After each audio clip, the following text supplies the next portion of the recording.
فرمایا من اراد اللہ حضور ارشاد فرمایا کہ اللہ جب ارادہ کرتا ہے، ارادہ اللہ من اراد اللہ ہوتا ہے، جب اللہ اس بات کا ارادہ کرتا ہے قلب کسی کے دل میں خیر ہوتا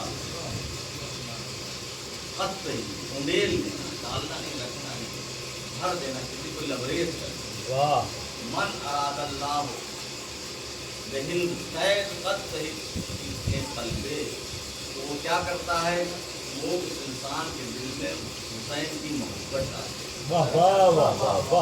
من اراد اللہ ہو لیکن خیر، اللہ کا ارادہ ہے۔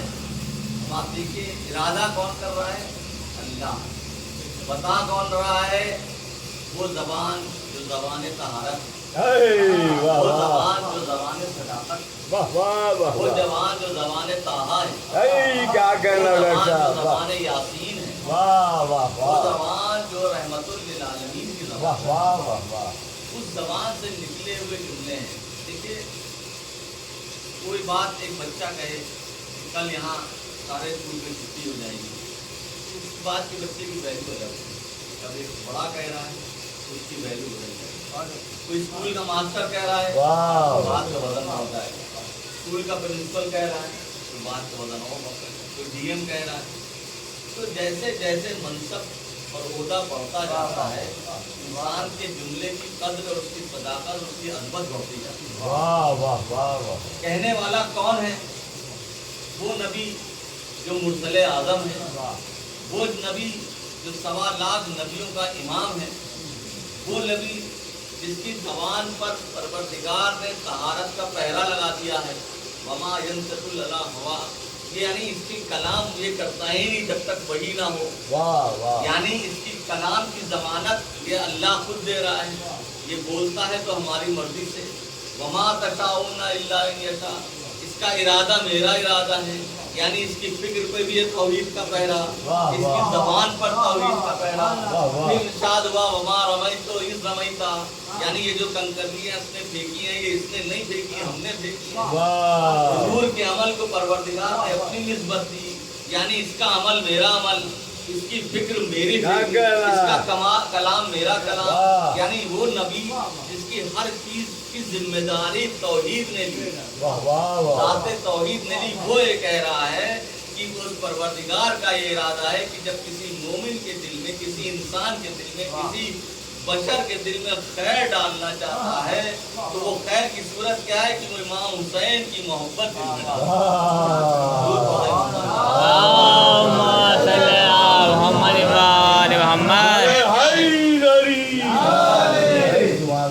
خیر کیا ہے، پورا دین جو ہمارا دین اسلام خیر کا دین، اس کے لفظ اسلام میں صلح سلامتی پوشیدہ ہے، اس کا روٹ ورڈ سلامتی سے ہے۔ دین اسلام یعنی دین خیر، سلامتی کا دین ہے، اسی لیے دین کی ابتدا یعنی اتنے سلامتی، اتنا خیر ہے کہ جب شروعات کہاں سے ہو رہی کہ جب ایک انسان، ایک مسلمان دوسرے مسلمان سے ملے تو سلامتی کی دعا کے ساتھ ملے۔ سلام کیا ہے؟ ایک دوسرے کے لیے سلامتی کی دعا ہے کہ ہم تم سے ملیں، یعنی دین کی ابتدا خیر سے ہے. جب ایک مسلمان دوسرے مسلمان سے ملے تو خیر کی دعا کے ساتھ ملے. پھر اس کے بعد اس دین کے جو اصول دین ہیں وہ سب خیر ہی خیر. توحید ذات خیر، عدالت فعل ذات خیر، نبوت ذات خیر. تمام اگر خیر نہ ہو تو نبوت کا مسئلہ حل نہیں ہو سکتا. امامت سلسلہ خیر ہے جو نبی کے بعد چلا آ رہا ہے. قیامت انسان کے لیے خیر ہی خیر ہے. اگر تم مومن ہو، تم نے ایمان کے ساتھ عمل صالح انجام دیے تو روز جزا، روز قیامت تمہارے لیے خیر ہی خیر ہے. یعنی اصول دین کیا ہے؟ خیر ہی خیر ہے. پھر فروع دین میں آئے. نماز سب سے بڑی خیر، اول نماز ہے. اذان میں ہم کیا کہتے ہیں؟ حی علی خیر العمل، یہاں آؤ، یہی خیر العمل ہے. اذان میں مسجد بلا رہا ہے نماز کی طرف، یہ سب سے بڑا خیر ہے. نماز سب سے بڑا خیر العمل. الصلاۃ، فجر کی نماز میں کیا ہے؟ الصلاۃ خیر من النوم، نماز نیند سے بہتر ہے، خیر کہی جا رہی ہے. یعنی نماز کو خیر سے ہی کہا جا رہا ہے نا. تو اب فروع دین میں بھی سب سے بڑی نماز جو ہے وہ خیر ہے. روزہ خیر ہے، یعنی جب تم بھوک برداشت کرو گے تو دوسرے کی بچت کی بھوک کا اندازہ ہوگا. جو آپ جو ہے زکات، یعنی تم اپنے پر جبر کر کے دوسرے کی مدد کرو گے، یہ خیر کار ہے. سارے خیر ہے. جتنے فروع دین ہے سب خیر، جتنے اصول دین ہے سب خیر. انسان کو پروردگار کہہ رہا ہے کہ اتنے خیروں کی طرف جانے کے بجائے اگر تم ایک ذات سے وابستہ ہو جاؤ تو تمہارے اندر اصول دین کے خیر بھی آ جائیں گے، اصول دین کے خیر بھی آ جائیں گے. پروردگار وہ کون سی ذات ہے؟ کہا کہ وہ وہی ذات ہے جو ابا عبداللہ ہے، سیدنا امام حسین علیہ السلام کے ذات ہے. اللہم صلی علی محمد و آل محمد. من اراد اللہ، یعنی اللہ کا ارادہ ہے. کب کیا اللہ نے ارادہ؟ اللہ نے کہا من اراد اللہ ہو، تو اللہ نے ارادہ کب کیا؟ کوئی بتا سکتا ہے اللہ کا ارادہ؟ بھئی اللہ کا ارادہ کب ہے؟ جب سے اللہ کی ذات ہے. اللہ کی ذات کب سے؟ واہ واہ. اللہ کی ذات تب سے جب کے لیے وقت بھی نہیں تھا، کچھ نہیں تھا. یعنی ذات کے ساتھ اس کی صفات شروع ہو گئی. اللہ اس ذات کا نام ہے کہ جیسے ہی ذات وجود میں آئی اس کی صفات اس کے ساتھ ساتھ. وہ رحیم ہے، وہ کریم ہے، وہ رازق ہے، وہ خالق ہے، وہ مالک ہے. یہ ساری صفات اس کی ذات سے وابستہ ہیں، دونوں کو الگ نہیں کیا جا سکتا. اسی طرح سے اللہ کی ایک صفت کا نام ہے مرید، وہ ہے صاحب ارادہ. تو جب سے ارادہ اس کی ذات کو الگ نہیں کیا جاتا. اللہ کب سے ارادہ بعد میں کرے گا، یعنی یہ وہ ذات ہے، اس کی صفات اس کے ساتھ ساتھ چل رہی ہیں. جب سے اللہ کا وجود ہے تب سے ارادہ ہے. تو جب سے ارادہ ہے تو یہ ماننا پڑے گا کہ جب اس نے ارادہ کیا تو انوار قدسی موجود تھے. اگر انوار قدسی موجود نہ ہوتے تو یہ حدیث نہ ہوتی کہ من اراد اللہ ہو، اللہ نے ارادہ کر لیا خیر کا. اس کا مطلب جب اس نے اپنے وجود کیا، پھر اپنے نور سے جب اول نور کو خلق کیا، نور مصطفیٰ کو خلق کیا، اسی کے ساتھ ساتھ نور پنجتن کو خلق کیا اور ارشاد کر دیا کہ دیکھو تم خیر کے لیے ادھر ادھر نہ بھٹکنا، جب جب تمہیں خیر کرنا ہو میرے حسین سے وابستہ ہو. اللہم صلی علی محمد و آل محمد. صلی علی محمد و آل محمد.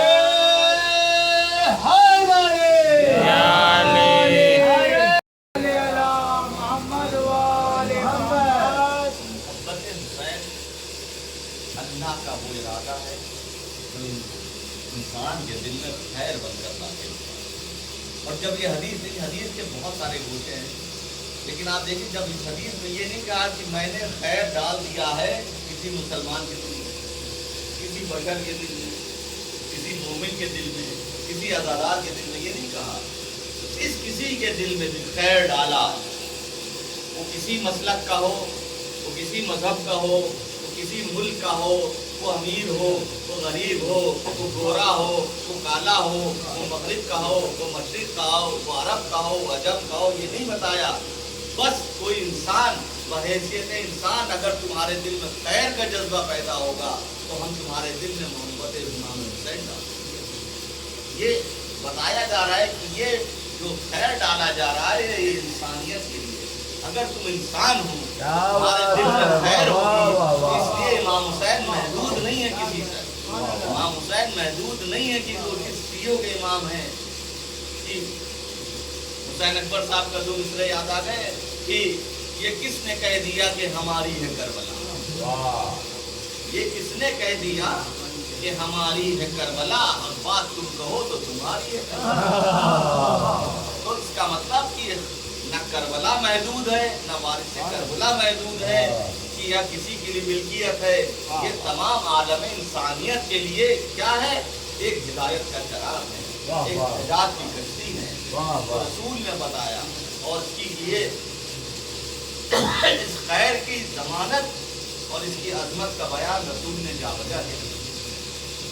علامہ اقبال کے مصرعوں میں جب آپ نے توحید کی بات کی تو امام حسین سے سجدے کر فارسی کے اشعار ہے لیکن بہت سادہ سادہ اشعار ہے کہ نقش بر نقش الا اللہ بر صحرا نبی, یعنی کربلا کے صحرا میں ریگستان میں جو کس نے لا الہ الا اللہ لکھی اپنے صدر عنوان نواز مان, یعنی انسانیت کی بقا کا جو پیغام ہے وہ لا الہ الا اللہ کا ہے. اور اس کو لکھنے والی کوئی اور ذات نہیں, امام حسین کی ذات ہے جس نے کربلا کے ریگستان میں اپنے خون سے لا الہ الا اللہ لکھ کر کے یہ بتا دیا کہ توحید اگر باقی ہے تو حسین کے خون سے باقی ہے. اللہم صلی علی محمد و آل محمد.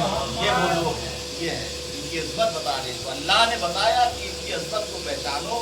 کیسے پہچانو کہ ہم نے ارادہ کر لیا ہے کہ ہر انسان کے دل میں خیر ڈال دیں گے. خیر کی تمنا کرو گے تو امام حسین کی محبت تمہارے دل میں.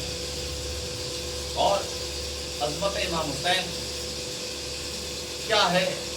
ایک روایت اور ایک حدیث میں بس آپ کی اجازت رحمت سے دوں گا. ہم کس امام حسین کی مجلس میں بیٹھے ہیں, اس کی ذات, اس کی عظمت کیا ہے. بہت کم یہ حدیث پڑھی جاتی ہے, آپ بزرگ پیدا جانتے ہوں گے بچوں کے لیے. حضور جب معراج سے لوٹے تو اصحاب میں سے کسی نے سوال کیا کہ یا نبی اللہ, جو آپ معراج کے سفر میں گئے تو آپ نے کیا کیا دیکھا. بہت ساری تاریخوں میں سنت کیا سبھی کتابوں میں مل جائے گا. شروع سے لوٹے تو اور یہ تاریخ اور یہ روایت مشترکہ ہے, یہ کسی نہیں کہ صرف ایک شیعوں کی کتاب میں یا ہر کتاب میں موجود ہے. تو حضور نے پوچھا کہ آپ نے معراج کے سفر میں کیا کیا دیکھا. تو حضور نے بتانا شروع کیا. الگ الگ لوگوں نے پوچھا, الگ لوگوں نے کس نے کیا کیا. ایک شخص سے جب پوچھا تو اس نے جواب دیا. حضور نے بتایا کہ جب میں معراج پر پہنچا تو میں زمینوں کا سفر طے کر کے آسمان پر پہنچا. کہا کہ آسمان کیا ہے؟ کہا کہ پہلا آسمان پر پہنچا تو پوچھا کہ پہلا آسمان کیا ہے اور اس کا رقبہ کتنا ہے, اس کے اندر کیا کیا چیزیں ہیں. تو کہا کہ پہلا آسمان وہ جگہ ہے جس کے اندر یہ پوری زمین کے اندر وہ سمیٹے ہوئے, یعنی پہلے آسمان کے دامن میں اس پورے زمین کو وہ اپنے اندر رکھے ہوئے. تو پوچھا کہ وہ زمین کتنی ہے. تو حضور نے کہا کہ پورے ریگستان, عرب کی بات کر رہے تھے, عرب میں موجود ہے. کہا کہ پورے عربستان میں جس عرب کا زمین میں جتنی میری انگوٹھی انہوں نے اپنے انگوٹھی اتار کے رکھی, کہ پوری زمین میں جتنا انگوٹھے کا ایریا ہے اتنا پہلے آسمان کے دامن میں یہ زمین ہے. پہلے آسمان کے دامن میں زمین کتنی ہے؟ ایک انگوٹھی کے برابر. پھر کہا میں دوسرے آسمان پہ پہنچا. دوسرے آسمان میں پہلا آسمان اور وہ زمین کو اپنے دامن میں لیا ہوا تھا. پھر میں تیسرے آسمان پر پہنچا تو اس نے دوسرے آسمان کو اور زمین کو اور پہلے آسمان کو اپنے دامن میں لیا. یعنی پوری کائنات کا نقشہ کھینچ رہے ہیں. دیکھیے بتانا کیا چاہ رہے ہیں اور کس منزل تک لے جانا چاہ رہے ہیں. اس کے بعد یعنی کہ جب میں 7ویں آسمان پہ پہنچا تو 7ویں آسمان کے دامن میں کیا کیا تھا؟ 6 آسمان, اور اس سے ہر آسمان کے اندر آسمان اور پوری زمین. کہا کہ اس کے بعد جب میں آسمانوں سے گزرتا ہوا, ملائکہ کی سب سے گزرتا ہوا, نبیوں کی سب سے ملاقات کرتا ہوا,